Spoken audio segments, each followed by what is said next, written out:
And welcome back to Washington Commanders Insider. Today, we are talking about week one of training camp for the Washington Commanders and who stood out in week one. And so next, we're going to be talking about the most recent roster move for the Washington Commanders. And so before we go ahead and we jump into it, first, I want to remind you to hit that subscribe button, just like Jayden Daniels is going to be hitting Terry McLaurin, Deebo Samuel, Zach Ertz, and many others for multiple touchdowns this upcoming season. And so in exchange for hitting that subscribe button, I'm going to give you nothing but daily content around the Washington Commanders. And so make sure that you hit that like, you hit that subscribe, and you join the Washington Commanders Insider family as we talk nothing but Washington Commanders football. And so with that being said, let's go ahead and let's jump into it. And so we are talking about week one standouts here in training camp. And so a lot of this stuff you can see on Commanders Wire. You'll be able to see the clips and things like that. But I wanted to go ahead and start with Deebo Samuel. And so from what we are seeing and hearing is that Deebo Samuel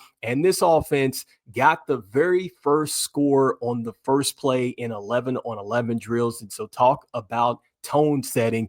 Deebo Samuel comes in and gets a touchdown immediately for the Commanders. And so we've been talking about just how impactful Deebo Samuel is going to be this season. I've talked about how he is really going to have an opportunity to work the middle of the field and get into situations where he can take advantage of his yak, which is yards after catch. But I think in that one play, it just lets you know the type of versatility that Deebo Samuel has. I mean, he can stretch the field. He can also go over the middle of the field. We know he can also play running back as well. But these, I think, are signs to come for the Washington Commanders and how versatile this offense is going to be in year two. I cannot wait until they take care of business and they get Terry McLaurin out there. I think between the two of these guys, they are going to stretch defenses like crazy out there.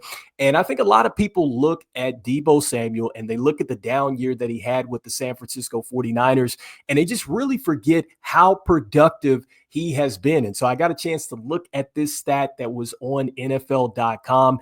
And they were saying that, look, he's one of the most productive wide receivers since 2021, ranking 9th in scrimmage yards, tied for 5th in scrimmage TDs with 35, and he's first in rushing yards at 958 and rushing TDs at 17 amongst wide receivers. And so that just lets you, know how impactful Deebo Samuel has been, and not to take anything away from the quarterbacks that he's played with in the past with his Jimmy Garoppolo and then Brock Purdy, but Jayden Daniels, he's different in a great way here. And so I cannot wait to see this duo really get to work, especially when we get Terry McLaurin out here with them. And then also too, with the rest of these wide receivers that we're going to talk about in a moment, this offense is going to be dangerous. And so that was key takeaway number one. Next, talking about another player that stood out here so far in week one in training camp, it is Jacory Croskey-Merritt. And so let's start with what Coach Dan Quinn had to say. He said that, look, he is off to a good start. And so that is great, for a rookie that came in here at the 7th round. And I've been talking about Jacory Croskey-Merritt. I love what I've saw in his highlights and, on his tape and everything else. And I'm like, man, everything that he's showing you, it looks like that he can be a RB1. I was just wondering how good he's going to look in the passing game. And so from the clips that I'm seeing here with Jacory Croskey-Merritt, I mean, he looks like, man, he's got great burst. He looks pretty explosive. He's looking great when he's going over the bags, and he's looking terrific when he's in these pass catching drills as well. And so showing the potential of having some good hands here and working out of the backfield as a receiver. And so, look, if he can combine all these things when the pads come on, I think that Jacory Croskey-Merritt could be in the running for RB1. And I say that because last season, this team ran into injuries in the running back room. Also, too, it slowed down a bit. And I just think that Jacory Croskey-Merritt, if he can show these same type of things that we're seeing right now when the pads come on, and, he's able to make these cuts, get to the hole, make the reads and all this stuff like that, and still catch the football and make plays in the open field.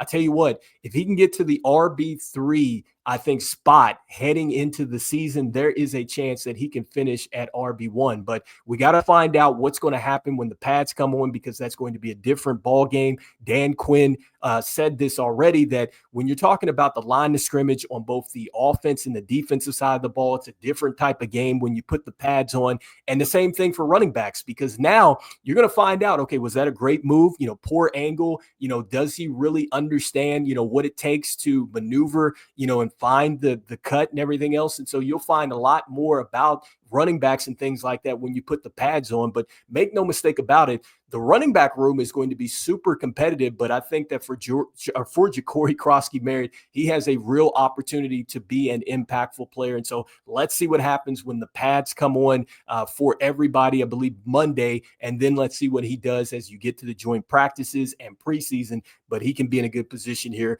by the time season starts. And so the next player that stood out is going to be Noah Brown. And I think that Noah Brown stood out to me because he's healthy. And I think that is critical for the Washington Commanders, just kind of going back to point number one when we were talking about Deebo Samuel and then also to Terry McLaurin once they hopefully get the contract situation taken care of. But Noah Brown made some plays last year. We all know about the Hail Mary against the Chicago Bears. But what I like about Noah Brown is that he's been with C.J. Stroud and now working with Jayden Daniels. And so I think that experience and what he brings to the table really is somebody that I think can help Jayden Daniels overcome this sophomore slump that they say happens in the NFL. We saw it before, which I don't think that's going to happen to Jayden Daniels. But I like that you have a guy that has worked with C.J. Stroud before and maybe can give Jayden Daniels some insight here. And so what I do like about Noah Brown and his game is just that it's a quiet confidence, and he's very good, I think, at drawing pass interferences. I think that he's good as far as getting leverage and just getting up the field on a corner or whoever's guarding him and putting them in a tough situation to guard to where he can draw flags. And so I think that is something that probably you don't have a lot of stats on, but that is huge, especially when you're trying to go ahead and get a big play or flip the field. Like Noah Brown can make those plays and really can run just about everything in the route tree. And so good to see that he's back. He avoided a major injury. Let's see how things go. Dan Quinn did say that they're going to ramp him up slowly. And so next, talking about another wide receiver here in Jacory Brooks. And so I've talked about Jacory Brooks as my favorite undrafted free agent. And this was a young man that played at the University of Louisville. He also played for Alabama.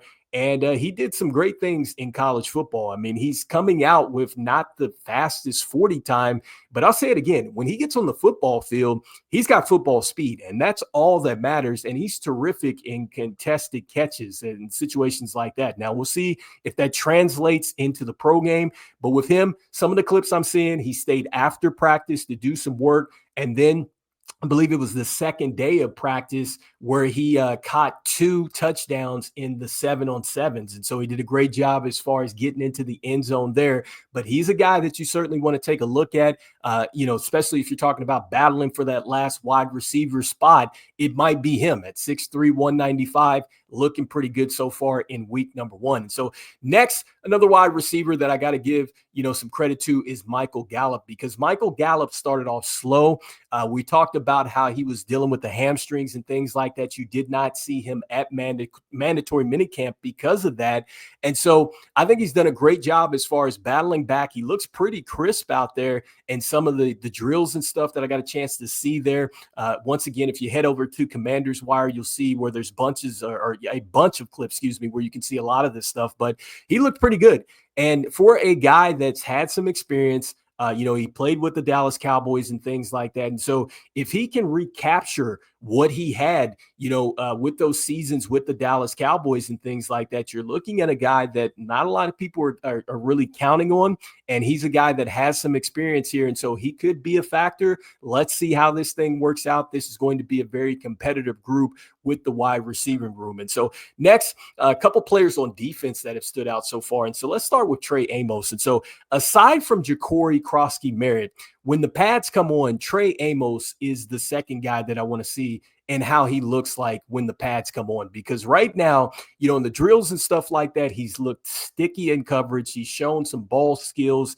This last practice out, he got an interception. They threw a flag on the play, so it would have went back to the offense. But still, the fact that he's coming in and he's making plays, and I think that that's what the Washington Commanders certainly wanted with Trey Amos. I think that this is what Coach Joe Wood Jr. wants out of his defense, is he wants to turn the football over. And so with that secondary, I'll say it again. I think that the secondary might be one of the most dangerous things on defense for the Washington Commanders, because I think a lot of people are sleeping on Marshawn Lattimore. I do think that he is going to come back with something to prove. He's not injured now. He's comfortable now getting all the defensive calls and things like that. So I think you're going to see that. And then with Trey Amos, look, it's going to be very difficult to get it together in year one as a corner, but Mikey Samill still found a way. And so remember, going back to what I was talking about with Dan Quinn, he said that between Jayden Daniels and Mikey Samill, they were able to course correct in the middle of the season. And so that just means getting better before they got to the offseason.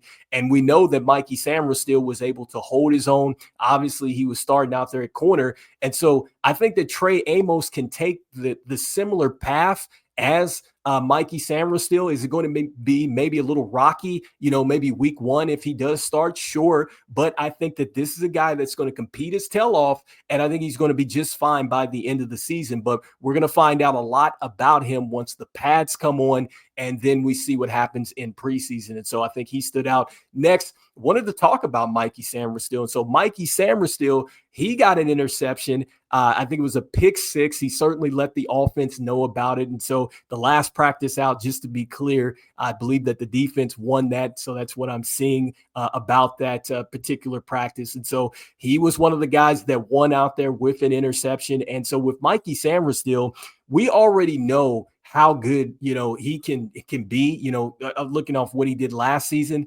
But this is a guy that I think is certainly going to take a jump here in year number 2. And what I like about his situation is he's moving inside, as the corner that way.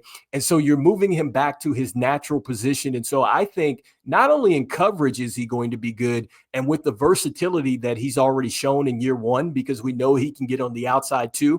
But I can't wait until Joe Witt Jr. turns him loose in some of these exotic blitz packages here, because now when you think about it, with Von Miller and how well he can get off the football, and then you can possibly send Mikey Samill too, you got to pick one or the other. And we know Mikey Samill, he's got the quickness, and he certainly loves to come up and make contact. And so this is a guy that I think can make a real impact on defense, just coming up out of the blitz situations and things like that. So let's see how Joe Witt Jr. is going to move him around and how he's going to use his versatility on defense. But a good start so far in week number 1. And lastly, let me close off here with Jayden Daniels. And so, look, we talked about this with Jayden Daniels hitting Deebo Samuel immediately for a touchdown. So a great start there.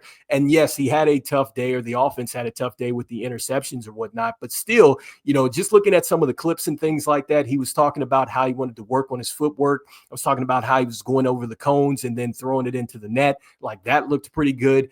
He looks very comfortable, which is something that Zach Ertz was talking about. Essentially, everybody knows that this is Jayden Daniels' ship to run here.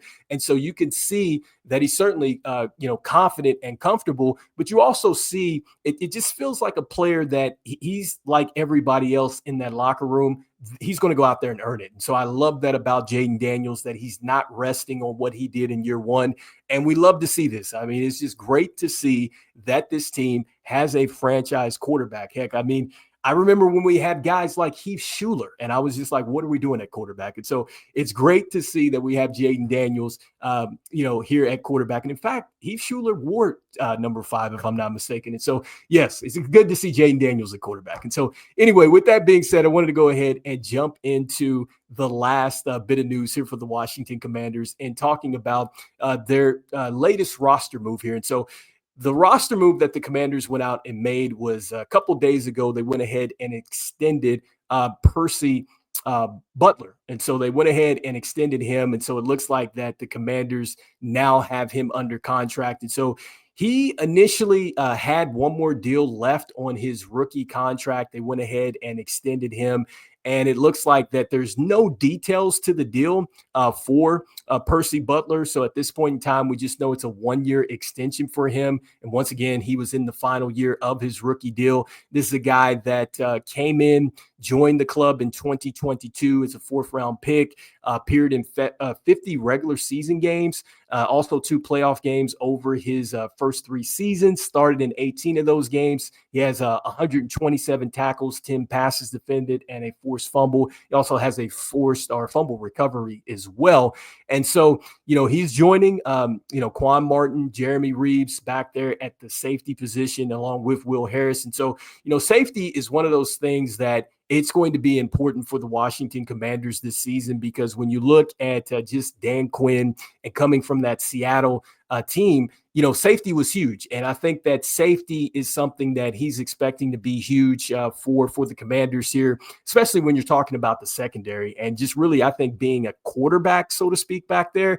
And so, this is going to be interesting to see, I think, with the safety play, because he did talk about Will Harris and the communication that he has early on. And so that is one of the things that Dan Quinn had mentioned. And so let's see what the Washington Commanders are going to do ultimately with these couple safeties back there or whatnot. But anyway, you guys let me know in the comments here what you guys are thinking.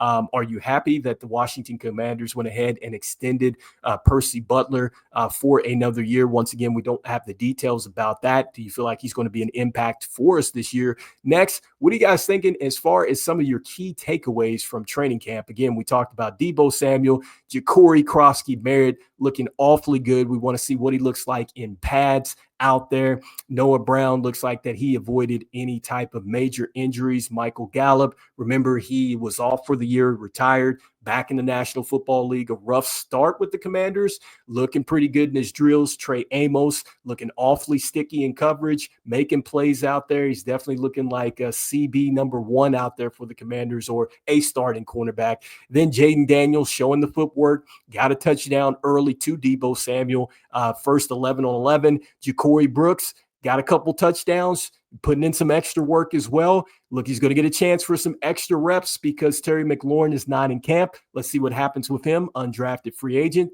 And then also, too, talking about Percy Butler and the extension that we had here. So you guys let me know. And just to let you know, going into tomorrow's practice, guys, that is going to be, I believe, opened up to the fan base there. So you can get a chance to get out and see that. And then I think Monday, the fun starts with pads. And so we'll see about that. And so anyway, you guys make sure that you are subscribing and keep checking back as we talk nothing but Washington Commanders football. And as we always say, look, go Commanders. And I will see you guys on the next one. All right, peace.